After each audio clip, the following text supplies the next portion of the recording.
Thank you very much. I'm very pleased to have a session today, but it's not my session. As Takeshi Hakamada, founder CEO of Ispace, our mission has been supported by the many people, especially our team members. So I'd like to provide the spotlight on our team members later, but let me start off from my speech first. I started Ispace 13 years ago. And then when I started this company, a couple years later, one of the team members asked me, what is your vision, Takeshi's vision? Why you are leading this activity?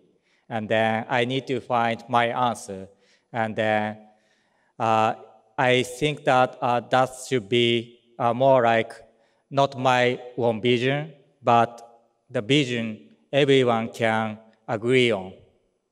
And then I came up with the idea that expand the planet, expand the future, which means we want to extend our human presence into outer space. However, in order to do that, we need to create a sustainable ecosystem in space, economically feasible ecosystem. Otherwise, we cannot expect sustainable activity, especially human living in space. So currently, along with the Expand the Planet, Expand the Future, our mission is to create ecosystem, cislunar ecosystem in space. And in order to create sound ecosystem, we believe that space resource utilization is going to be key to lower the cost of the transportation and then also encourage people to do economical activities in space. And especially we have eye on the water resources on the lunar surface. Once we can create gas station in space, dividing water into hydrogen and oxygen, it's become preparant for the spacecraft. And we can lower the transportation cost dramatically for the Mars missions in the future. But also, it's important to sustain the sustainability, keep the sustainability of the Earth as well. Our current modern life has been supporting many of the satellite infrastructure assets, and then our dependency to such an asset is going to be increased in the future. And the next question is how we're going to maintain such a space infrastructure economically viable way. So the reducing transportation costs, utilizing resources, space resources is going to be key for the future. And then once we can create such a world, I believe that, around 2040 or after 2040, we can envision that 1,000 people living, working, creating economy from the moon. Of course, we are a private company, so we need to do business. So we have 3 services right now, payload service to the lunar surface, orbit, so on. And then also we're going to provide the data set to our customers acquired during our mission. And then also we have partnership service. We maximize marketing rights, marketing opportunity for our customers. And if you are interested, please contact us. We are happy to discuss for your future mission. And most importantly, in order to do this sustainable business, sustainable activity, we try to transform the way to do business, way to do lunar exploration. We are conducting 3 missions. We have been conducting 3 missions simultaneously. We finished mission 1, but still before finish mission 1, we initiated mission 2 and mission 3. simultaneously. And then the idea is to mitigate the risk of the any incompletion of the mission 1. Still, we can accelerate the speed of the lunar exploration, lunar delivery service. Whatever happens, we can utilize our lesson learned from mission 1 to mission 2, mission 3 immediately. In order to that, we need to secure the large funding. We are securing most of the funding private way. We have not have the government funding yet. So it's purely commercial, private activities so far. And then because of this, I believe the continuity, our team is gathering from all the world, literally saying, and then now we have almost 250 employees, our teammates globally.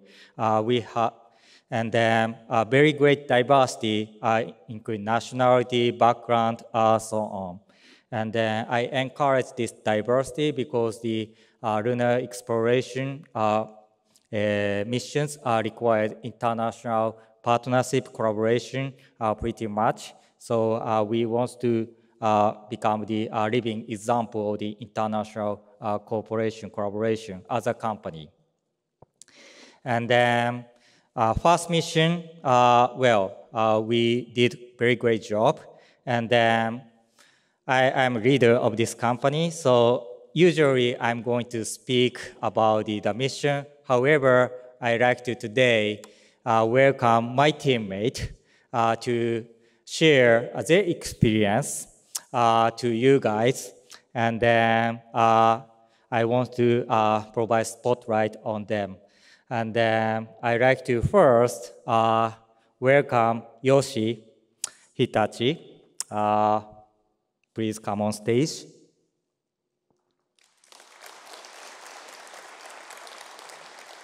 Okay, stage is yours. Thank you very much, Hakamada-san.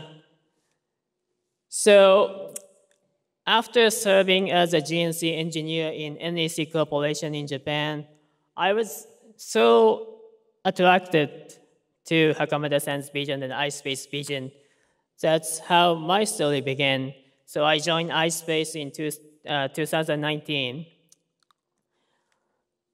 And I want to also talk a little bit more about our offices, our people, and what we are doing through, the people who came together under Hakamada-san's vision, Ispace vision, and how we are working to realize his vision now. So, as Hakamada-san just mentioned, we have 3 offices globally in the world, and one of the biggest offices is in Tokyo. And Tokyo headquarters, this is the largest office, and it's located in Nihonbashi area, Tokyo. So that is actually located in the center of the Japan's economy, finance, and business. And Japan office has, at the moment, around 150 employees, and also growing.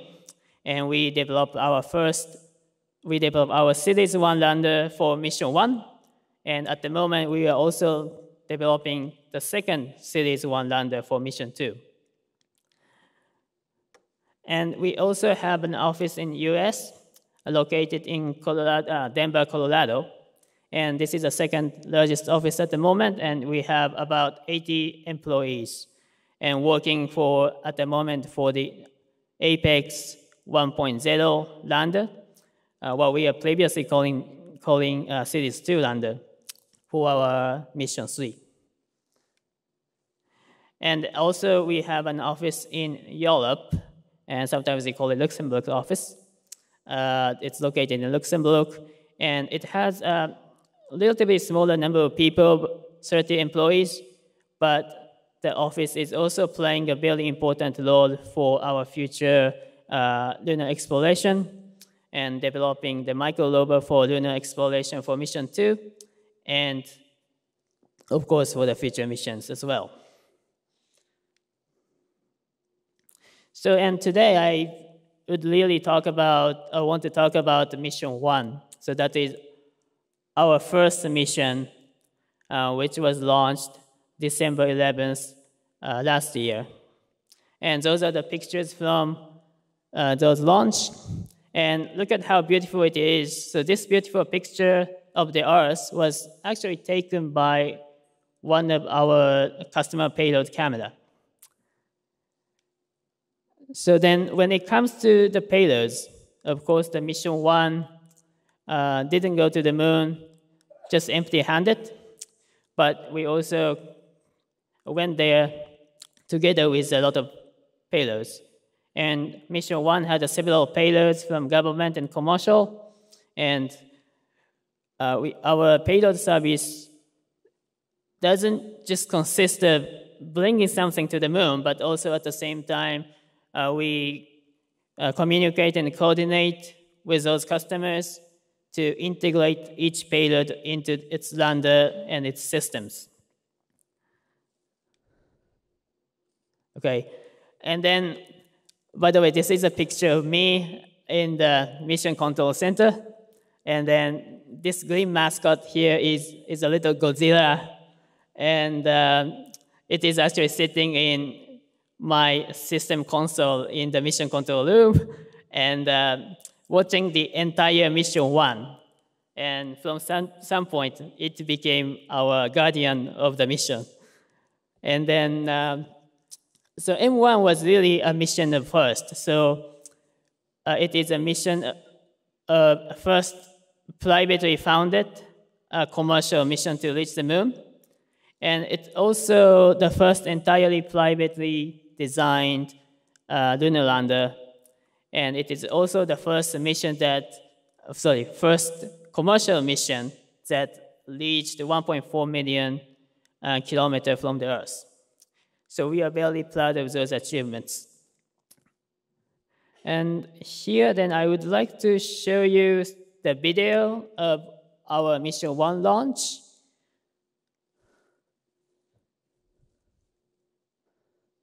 Ignition.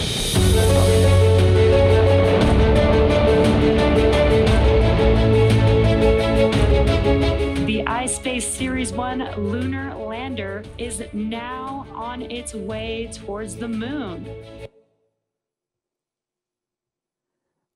Okay, thank you very much. That was a short video, but I want to continue to... Okay, thank you. So I want to continue to talk about how the mission 1 went. So we set up those 10 milestones, 10 success criteria. Then we have successfully completed the launch and the separation of the vehicle, and we also successfully completed the establishment of a stable operation state. So attitude control, power, communication, all well established. And we also completed all the scheduled orbital control maneuvers. And we also successfully completed the 4.5 months of deep space flight. And we also successfully completed the lunar orbit insertion maneuvers. So we finally achieved to get to the moon and came to the low lunar orbit of 100-kilometer altitude from the surface.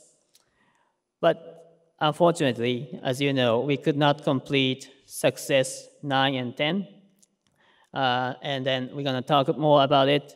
But I really want to emphasize that achieving 8 milestones out of 10 are still really great achievements that greatly contributes to our ongoing missions. And we take account in those lessons learned from each phase of the mission 1 to the next missions, mission 2 and 3, that we are actively pushing forward at the moment. Okay, then I now tell you guys what's the overview of the mission 1. And I want to introduce my teammate, who actually served as one of the flight directors in mission 1 and watched entire operation in the mission 1. And she is going to talk about what's happening behind the operation, and she can talk about her story now. So please welcome Janelle. Thank you very much.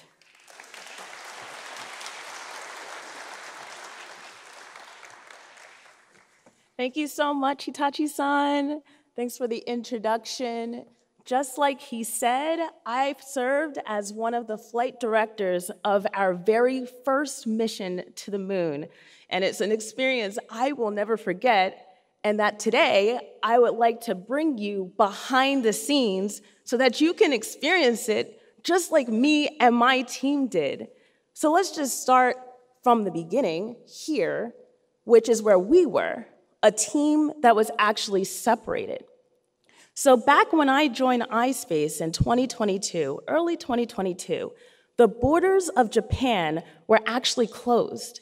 And that meant that me and many of my colleagues were calling in to the Hakuto R Mission Control Center virtually because we were separated from distance, by country, and by time.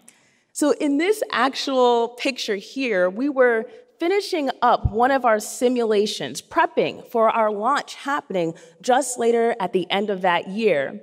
And I'm not ever gonna forget this because in this virtual call, I'm calling in from Houston, Texas, where I was living with my parents, waiting for Japan to open their borders so I could go and join the team. I had to keep my voice down. My parents were literally sleeping in the next room over. And this was a hard thing to do because it was exciting getting to see everything we worked for coming together in this kind of moment, in this kind of simulation. And then it happened. Japan's borders opened. And as soon as I heard that, I ran down to my embassy, filled out all the paperwork, and about exactly 1 month later, I found myself in Japan, finally becoming a team united.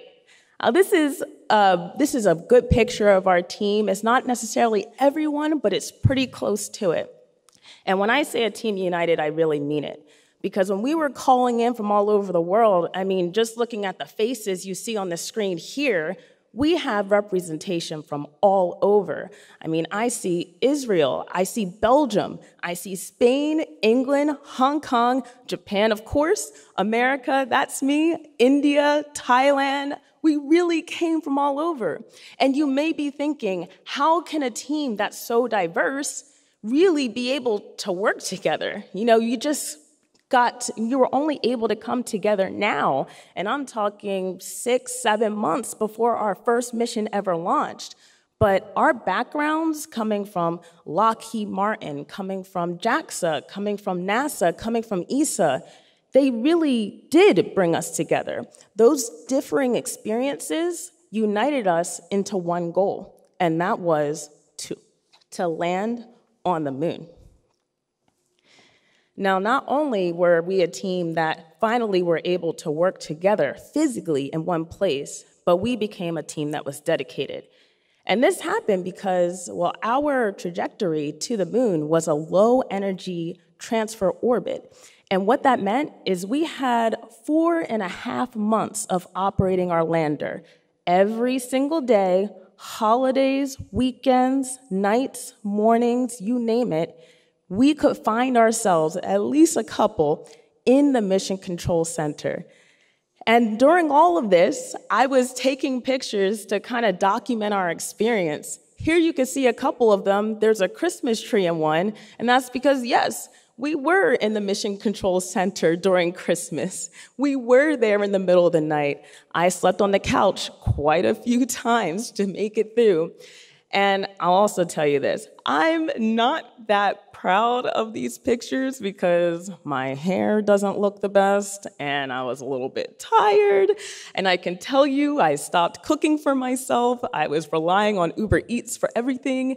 And the most exercise that I got on a day-to-day basis was walking from the train to my house and walking from my house to the train. So I'm not gonna say it was easy because it wasn't. This took dedication. Our entire lives were dedicated to this mission. But honestly, we loved it. We loved it because it meant that every day after work, when we were going home, on that walk to your house, you could look up at the sky and you could point to it and know that that's where our dreams were. We were going to the moon. I'm just going to take you on a journey through a day in the life of one of us, spaceflight operations engineers. And some of you in the audience, you may be in mission operations yourself, so this is familiar to you. Our job as spacecraft operators is to know our lander.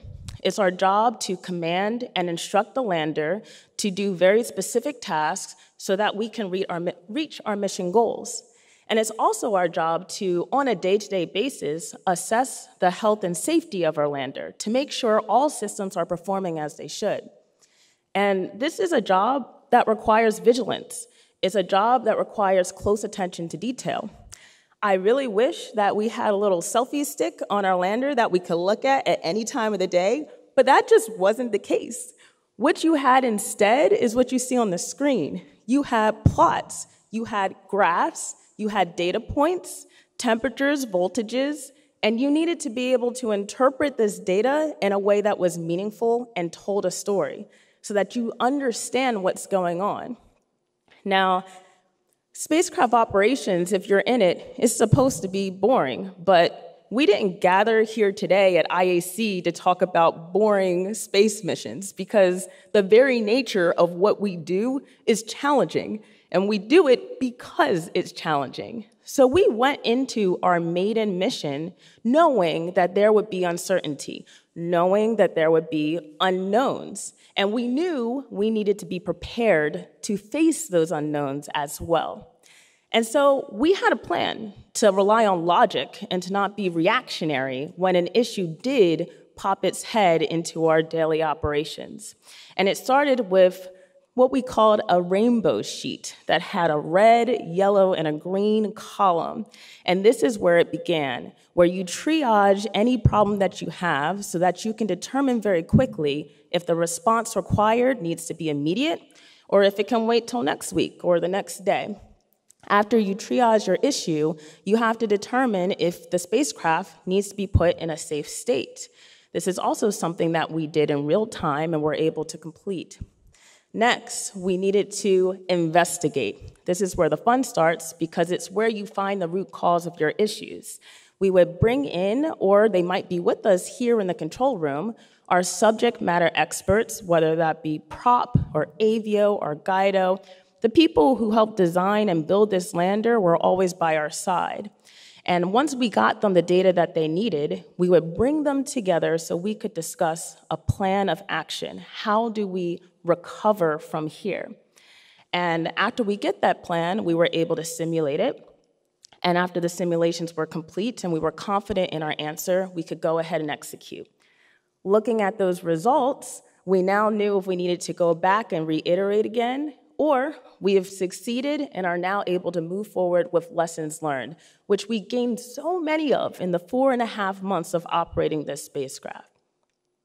So I talked about the process, and the reality is that we put it to good use.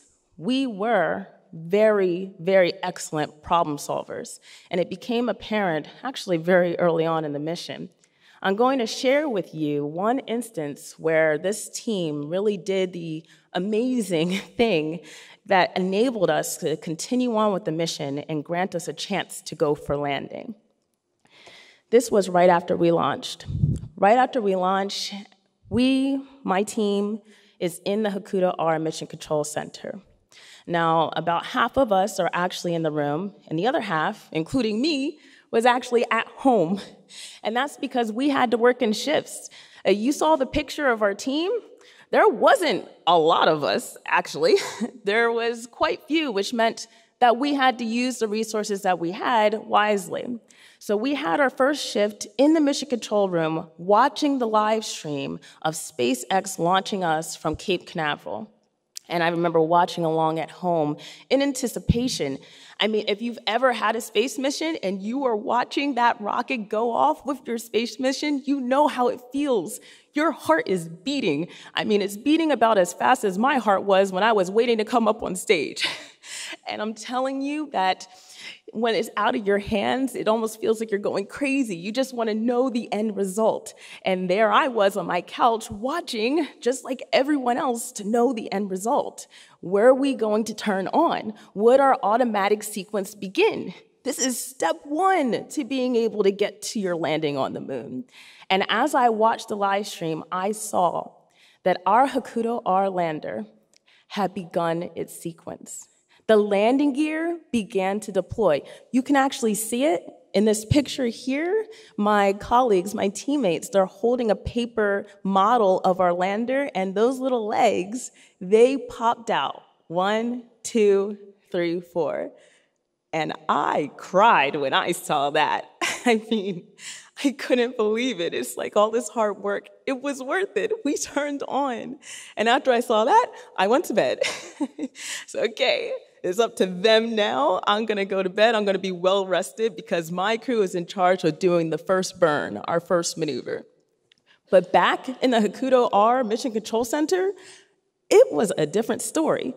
And that's because after they saw that our spacecraft had separated successfully from the rocket, they shut the live stream off.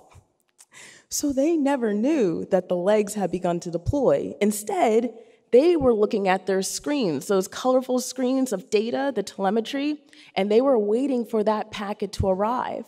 And that packet did not arrive at the expected time.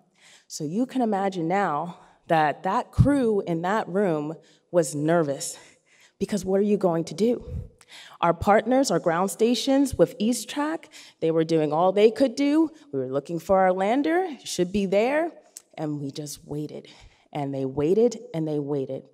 And then finally, they got that packet. And when they got that packet, it was great, but it was also scary, because that packet showed that our guidance, navigation, and control sensors, they were not in the expected configuration. And because of that, our attitude also not in the expected configuration. And for a mission like ours, what that meant was that the timer was ticking.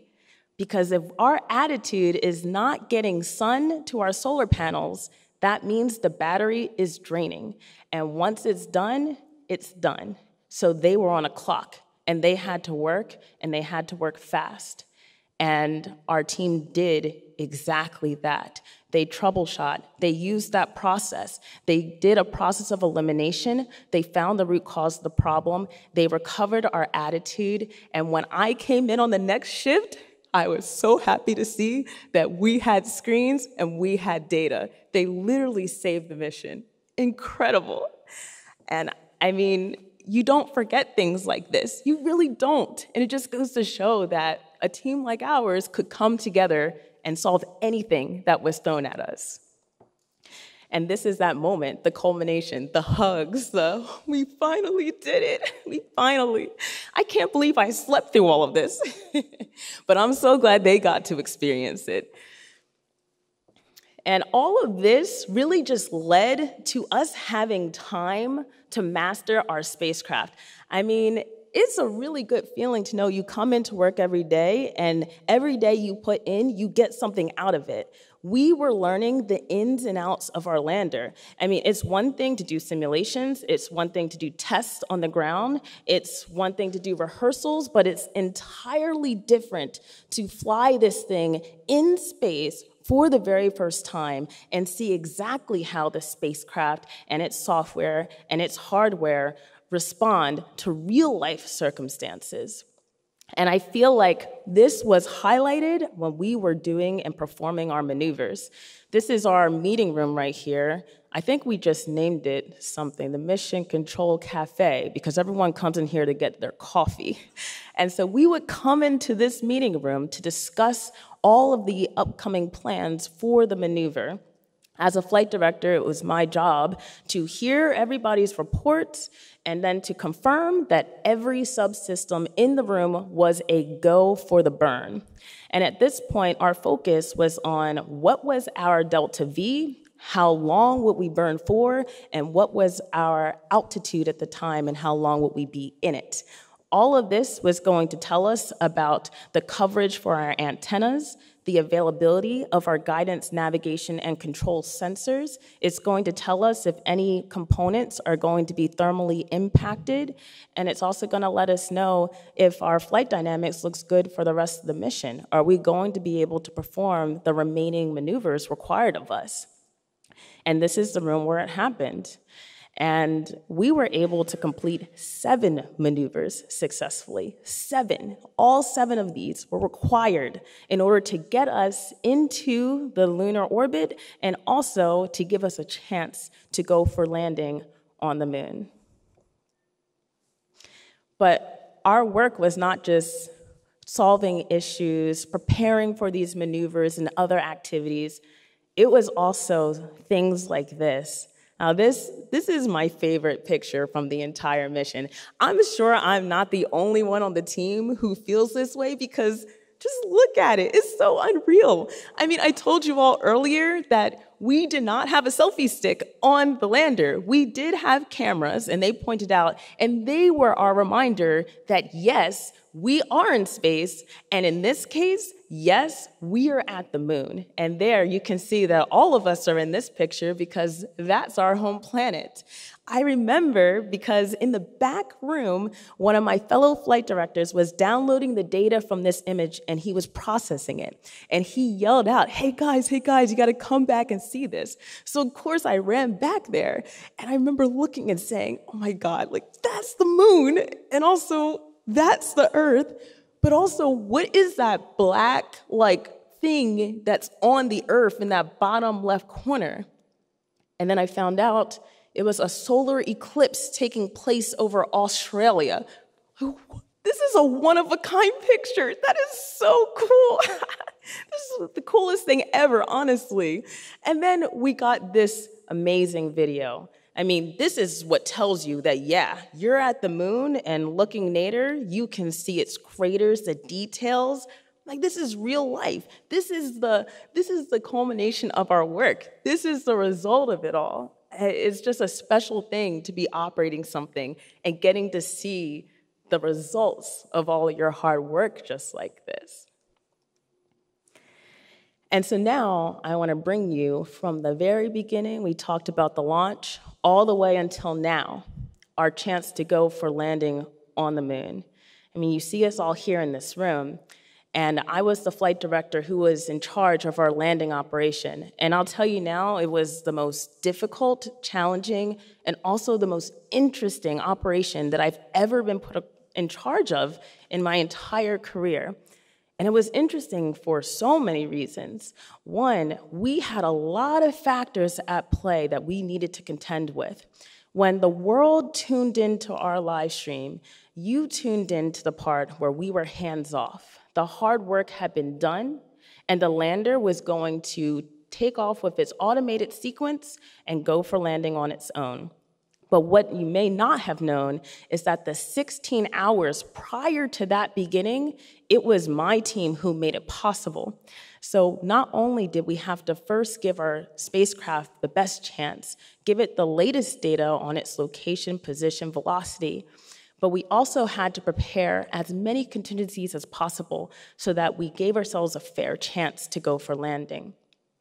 As part of this, we had to contend with eclipses that would drain our battery, and we also had to contend with occultations, which is a physical phenomenon where the moon was between us and the ground antennas on Earth and literally blacked us out from communications. So while all of this is going on and we're preparing for this big burn that's going to start our deceleration and get us on track to landing, we had to work in between calm windows to make sure all of our commands were executing as expected, all of our products got uploaded on time, and every system was green, go for landing. It was a really intense process. It's not one that I'll ever forget, and it's one that we came into with a very positive outlook. You don't spend 135 days working your hardest just to doubt yourself in the end. It was quite the opposite. I don't know if there are any JPLers out there. I used to work for JPL, And I gave my team the lucky peanuts, and we each got to eat one because I knew this was going to be our day, and no matter what, we had done our best and gave ourselves the best shot. And so I'm going to hand it over to my coworker Hitachi-san to discuss the actual landing sequence.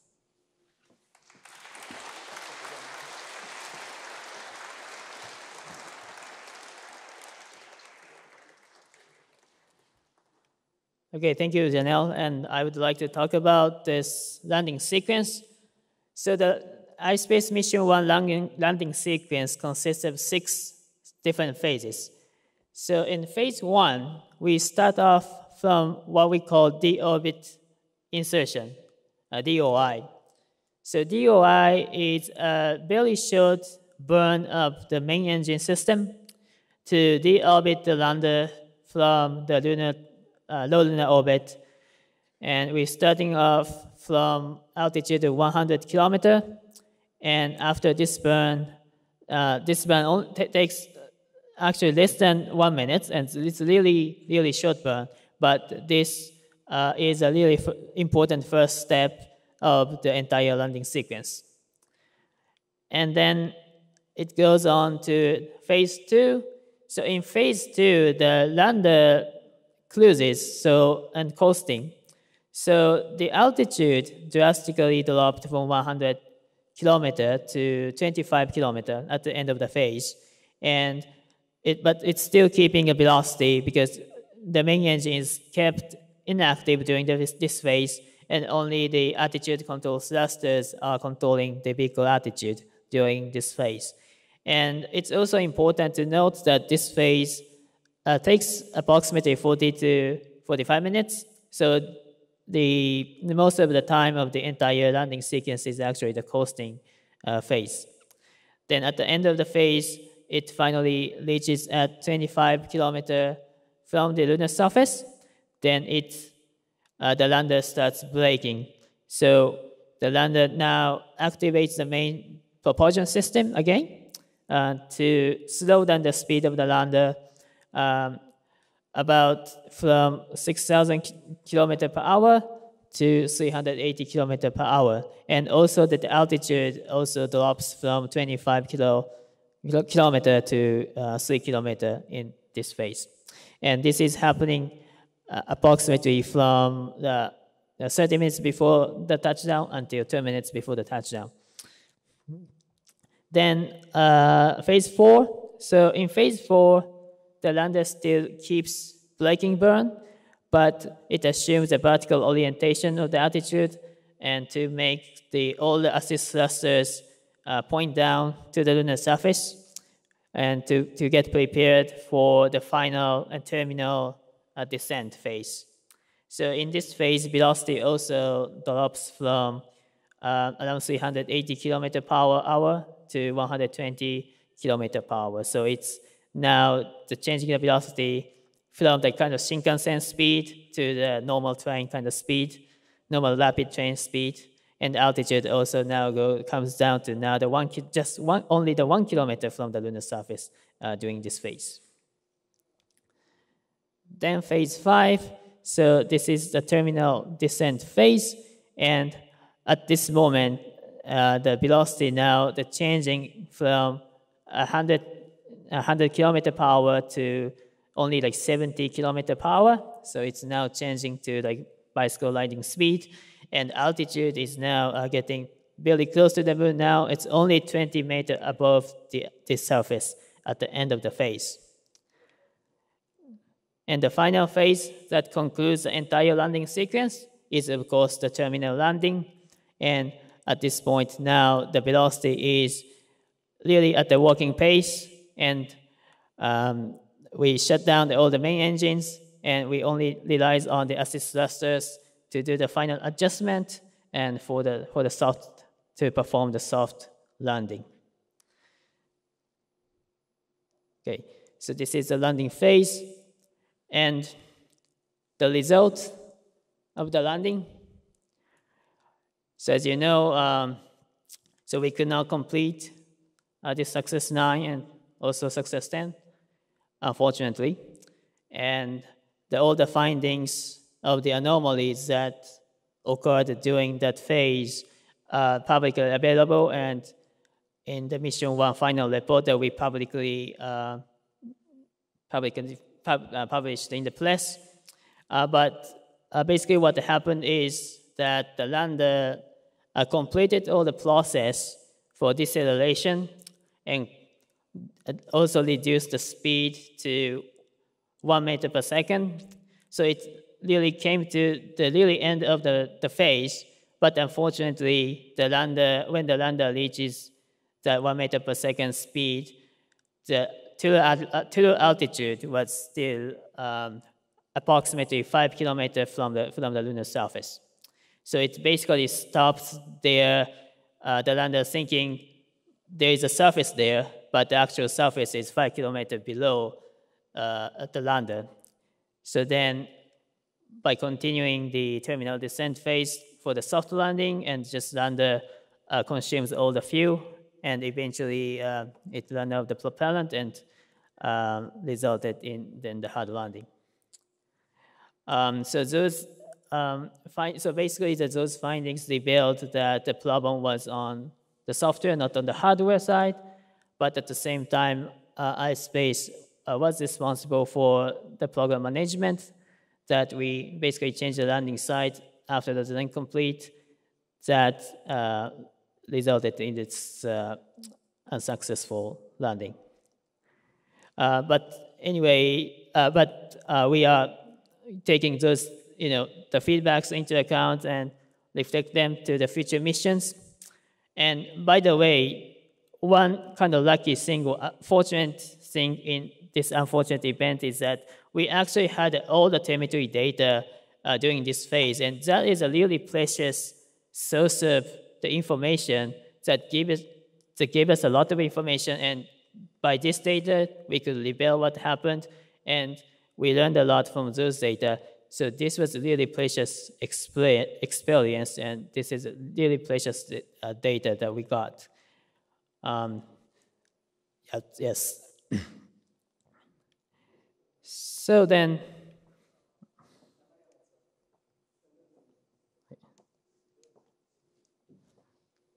then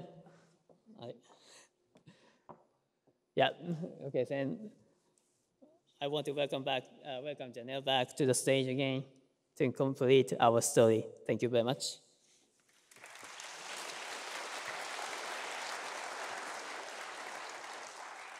Thank you, Hitachi-san, for that explanation. Back one. Act like you didn't see that. Oh, oops, hit it again. Act like you didn't see that either. All right, we're good. Okay, so, as a flight director, as someone who's worked in mission operations for my entire career, I am a person who is always thinking of contingency plans to the point where it gets on my friends' nerves sometimes. But I will tell you that I did not have a contingency plan for this scenario. Like I said, I was so serious when I said that when I went into that room, I wanted me and my team to only think of success. There was only one outcome. And I really didn't know how I was going to react if it wasn't. And I was in the Hakuto R Mission Control Center with my teammates for quite a long time after we lost contact with our lander. And I remember that journey home in the taxi. I remember getting to my house, and I remember getting into my bed and feeling very numb. And for the first time, I decided to look at my phone, and I saw the messages from my friends, and I saw the messages from my family, and I saw the messages from the people in this room. And when I say that it really gave me strength that I didn't know I was going to need in that moment, I mean it. I really read everything. Even to this day, it makes me emotional.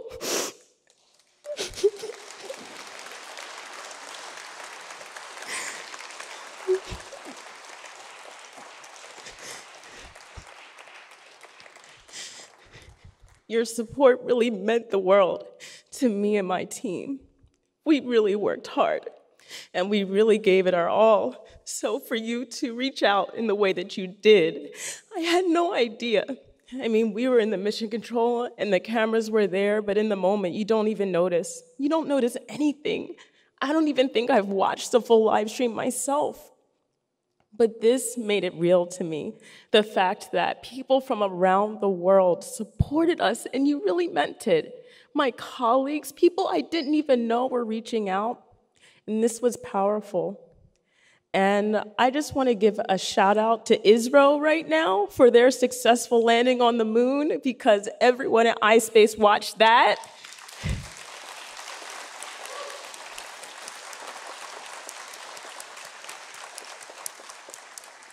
And we know how hard it is. So huge congratulations to you. We're so proud, and we're waiting for everyone else's success too. And I don't want this to end on a sad note at all. That's not my intention. In fact, this is just chapter 1. This is just the beginning. I mean, we're working on mission 2 right now as we speak. This is just the beginning of our journey, and we have so much in store. Like Hitachi-san said, we are extremely lucky. We got so much data from mission 1. Our people are our asset. We know our lander, and we also know why our landing failed. These are crucial pieces of information, and it's also why I am confident going forward, and I'm looking forward to mission 2, where we will land on the moon. So I'll hand it back over to Hitachi-san to close us out with our outlook to the future.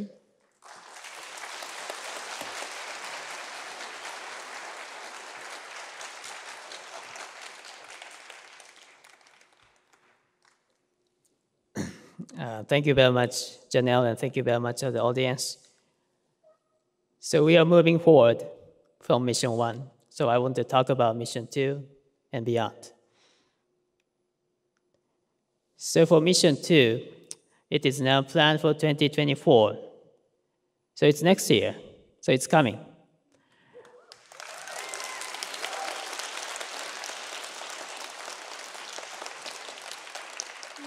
And we are using the same Series 1 lander that Ispace Tokyo office is now developing. And we are also carrying a micro rover that is being developed by Ispace Europe now. And also for mission 3, Ispace US office is now developing Apex 1.0 lunar lander for mission 3. So we recently announced that the launch date for mission 3 is now planned for 2026. And for this lander, we have a capability to carry the payload up to 300 kilograms, and we have a plan to increase it even up to 500 kilograms at the moment. So we are continuing to do those missions. So mission 1 was just a beginning, and mission 2 and mission 3, and also we're planning for the future missions. So thank you very much for your support, and I'm really glad to be here today to talk about the Ispace story. And I personally have my own story, Janelle has her own story, and everyone in Ispace has his or her own story on mission 1. So before mission 1, we are just the group of persons who came to Ispace under Akamura-san's vision. But what happened after completing mission 1 is that we got the feeling that we completed one mission together finally. Then we have a feeling that we are one team now who can do anything and anything is possible. So that is a really great asset that we gained from mission 1. And I'm really great to see. I'm really looking forward to seeing what is going to happen to Ispace for the future. And I'm also glad to be working at Ispace for those future missions. So again, thank you very much for your support, and thank you very much for coming here to hear us today. So thank you very much.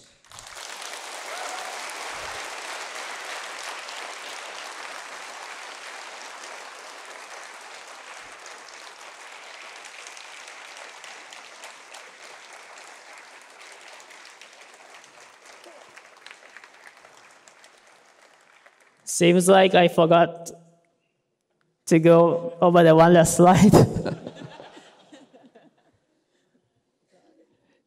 Anyway, so mission to find the flight model assembly has begun. This photo was taken in May 2023, this year. So we are already working on mission 2 flight model, and this is being assembled now in Japan. So it's really coming. It's really coming. So thank you very much.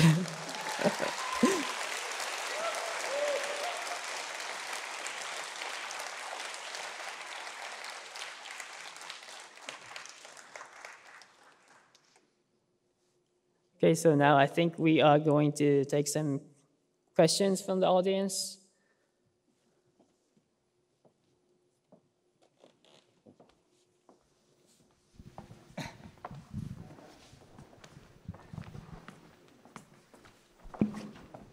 Hi, thank you very much for the sharing us the great experience based on the true story, and then I wish everybody feel the same kind of the way we felt on the mission 1, and then please scan the QR code here to throw us some questions. We'd like to open up some Q&A session, maybe for the next 5 minutes or so. So, how was the result of mission 1 changes the operation procedure at Ispace? How did the results of mission 1 changes the operation procedure at Ispace? Okay, so yeah, mission 1 taught us a lot, and we are absolutely going to use everything that we learned from mission 1 and mission 2. First, for mission 2, we are not starting from 0. We are starting from a lot of knowns. We know the quirks, and we also are able to improve on them for our lander. And so this time around, we are basically doing everything we can to make our lives a whole lot easier. That means that our checklists, our procedures, our scripts, our tools, everything that we learn throughout the mission in every phase, design through decommissioning, we are going to take that into account when reiterating this time around. So we're saving a lot of time, which also gives us a lot of time to be able to capitalize on holding rehearsals that are meant to mimic as closely as possible what we are going to experience in flight. The more time that we have to prepare for the nominal, the more time that we have to complete our nominal preparations, the more time we're going to have to basically test everything that can go wrong too. So we're going to be holding a lot of simulations that are just throwing stuff at the engineers, stuff that the flight directors aren't going to know about, stuff that the subject matter experts or engineers aren't going to know about, to give us a chance to be able to use our anomaly resolution process and really be prepared for whatever's thrown our way. Thanks so much. Well, I'd like to go with this question. I think everybody want to ask this question. How do you face the challenge of losing over your hard work when everything feels low? How did you overcome the backlash? Overcome the backlash? Sure, I will repeat the question.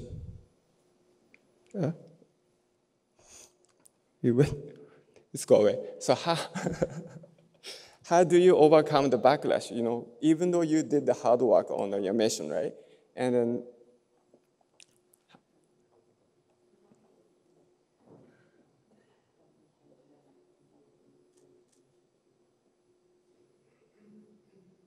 Should I answer that question?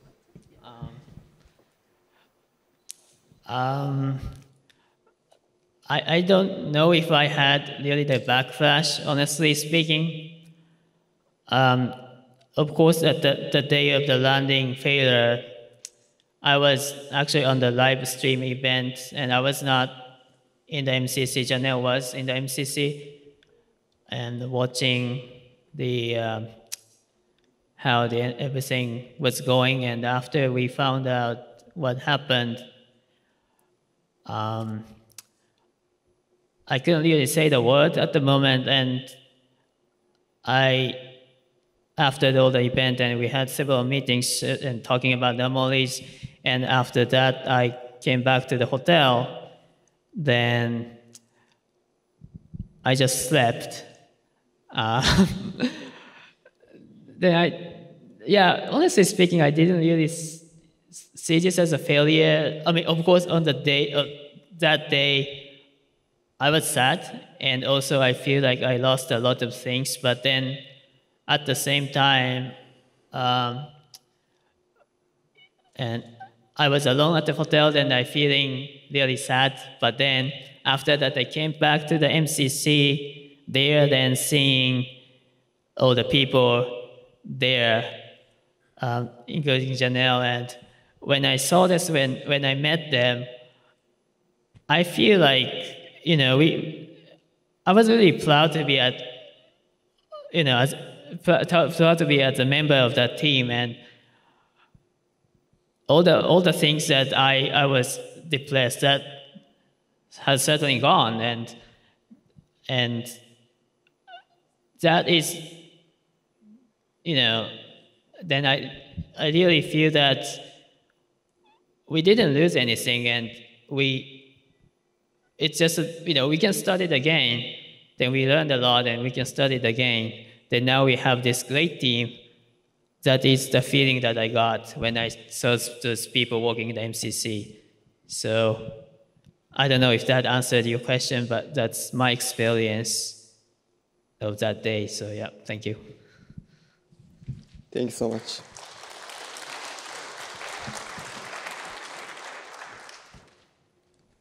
Okay, probably this will be the last question. Hold on a sec.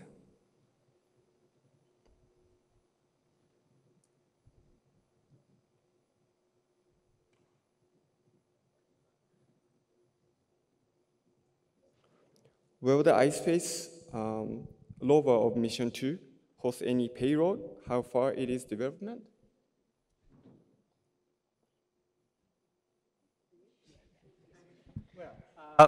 So mission 2, as Yoshi explained, it's going to be next year launch. And then our payload capacity about up to 30 kilograms. And then we've already secured the customer's payload. The largest one is a Japanese company called Takasago Thermal Engineering. They're going to bring the experimental device to divide water into hydrogen and oxygen on the lunar surface.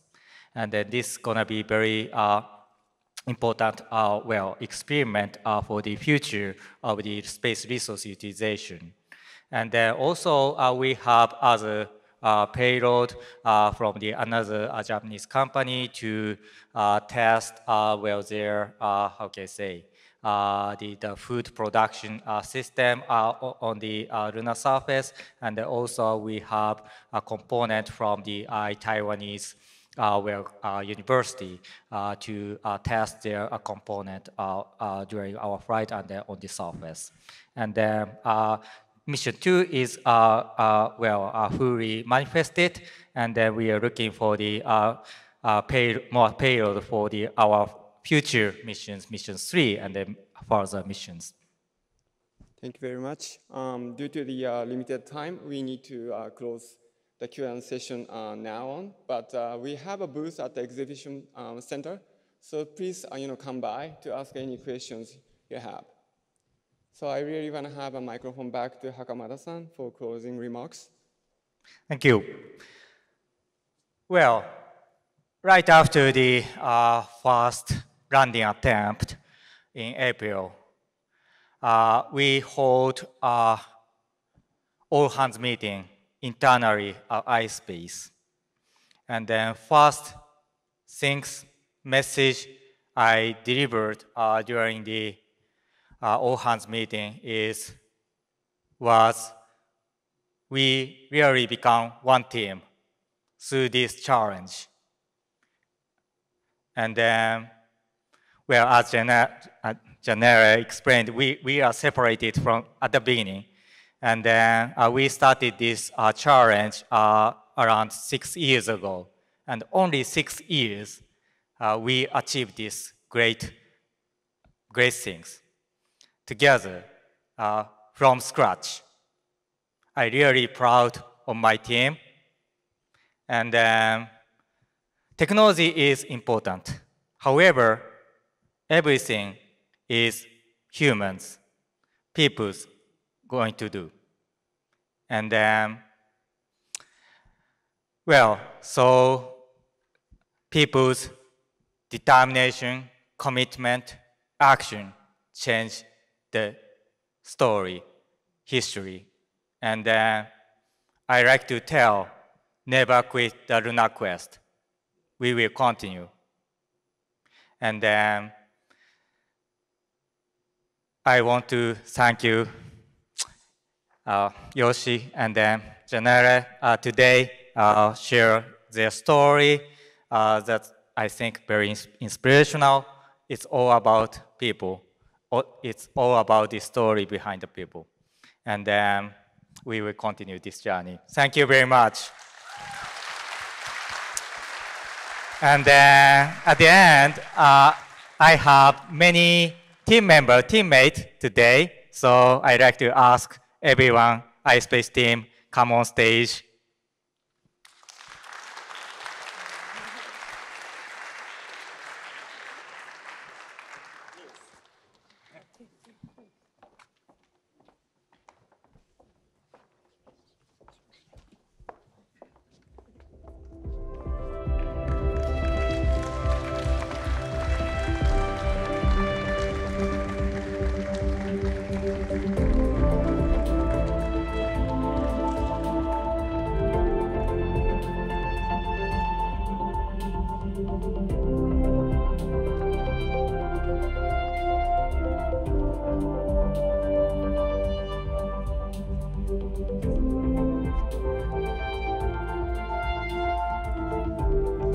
Thank you very much.